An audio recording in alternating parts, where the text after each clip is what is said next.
Hello, I'm David Bowman, the tutoring coordinator for BCSCR, or Building Communities That Support Children's Reading.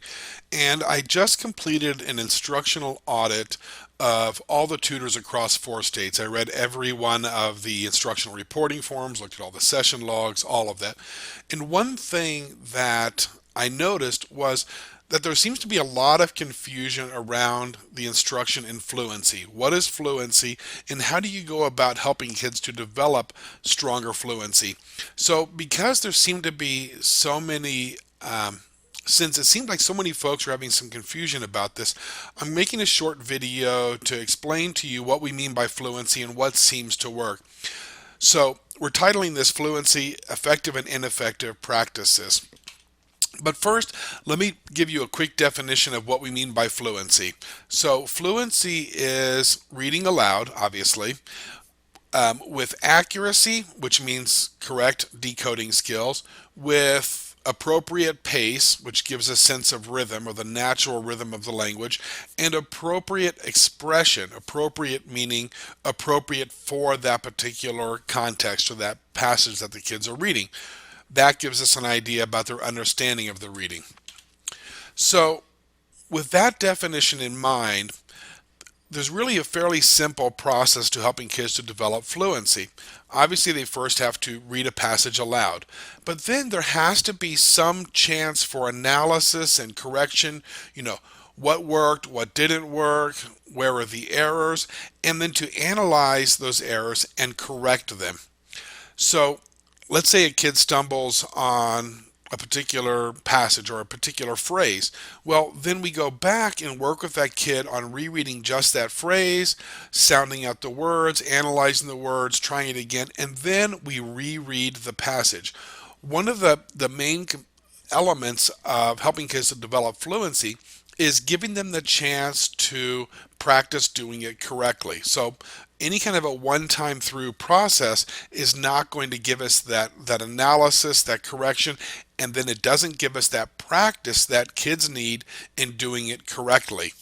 Because ultimately, we want kids to have a chance to practice doing it right, as opposed to creating bad habits that may be formed if they only go through a passage one time. So, some strategies that we can use to do this. Obviously, guided oral reading. By definition, that's what guided oral reading is. Student reads, there's some correction and analysis, and then maybe some modeling by the teacher or another student and how it's supposed to sound, and then doing it again. And it may take several times to get through a passage correctly with appropriate pacing and appropriate expression. So, that's what guided oral reading really is. So some other useful strategies for this are choral reading, where the kids are all doing it together multiple times. Echo reading, which is one does it correctly, the other one echoes it or mimics. And we do it multiple times. And any kind of practice with plays or skits or dramatic readings, all of those are good strategies for helping kids to develop fluency. So, what doesn't work? I've already alluded to these, but any kind of a one-time through reading is not going to get us that analysis, correction, and practice doing it right. If we are using flashcards or just looking at individual words, although that might help us with the decoding, it doesn't help us with the pacing and which is the rhythm, and it doesn't help us with the appropriate expression either. So, words out of context, individual words, don't get us to improvements in fluency. And similarly, anytime we're focusing on just a specific component, just the pacing, or just the expression, or just the decoding, that is also not going to get us to fluency skills, development of fluency skills, because fluency really has all three parts. So, some strategies that don't work within any kind of use of flashcards, those are individual words, might help with the phonics, but it's not going to address the other area.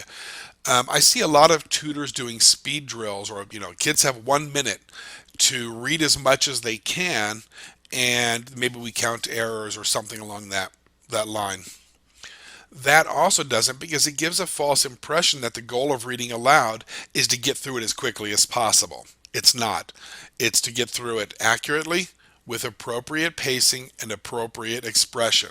So speed drills um, create that false impression. We end up with a lot of kids who can just say a lot of words quickly, but we never have any knowledge of whether or not they actually understand what they're reading because we don't have the other parts. And then similarly to the one-time through activities, one-time through reading would be any kind of round robin reading, where a student reads a part and the next student and the next student and the next student and so forth. Because there's a couple of things there. One, obviously doesn't give us the correction, the analysis, and the practice doing it correctly. But it's also perhaps a little bit painful for the other kids. Now, an astute kid is going to say, okay, I know which part I'm going to be assigned to read, so I'm going to start practicing that, and I'm going to ignore what the child reading what he's saying. Um, and then if a child doesn't have strong fluency skills, can become very difficult for the other students who have to basically listen to a child struggle his way through a passage. So it's not really good for the learning process. It's not good for learning motivation. And ultimately, it doesn't give us that emphasis on correction and repeated practice leading to good habits. So the last thing I want to say about fluency is what other areas do we need to teach it with? Because as we know, skills are best taught in conjunction with other skills. So obviously we teach it in conjunction with phonics. Matter of fact, that whole analysis and correction process is really a study in phonics. We also teach it with vocabulary because kids are going to encounter new words, and perhaps those are the words that they stumble on. So it gives us a really good opportunity to look at those individual words and what they mean, which ultimately will lead us to better comprehension. So of course, we follow it up with comprehension. Now that students have read aloud, what is it about? What um, what is the author's intent here? What's happening? What do you think about it? And so forth. And then, interestingly, it actually also contributes to the development of oral language, because if we think about what oral language is, it's the appropriate use of language for a particular context. And as students become more fluent through that whole correction and repeated process, one of the things that fluency does is it contributes to an understanding of how the language is supposed to sound. What are the natural rhythms in the language? What are the natural pronunciations? And, what is the grammar? What is the syntax of the language? We often talk about people having an ear for the language. We say, wow, maybe I don't know what's wrong, but that doesn't sound right. Or that, maybe I don't know why it sounds right, but that does sound right. Well, in great part, developing that ear comes out of this fluency practice through the repeated reading, through the role modeling, through the correction and the analysis and the follow-up discussion.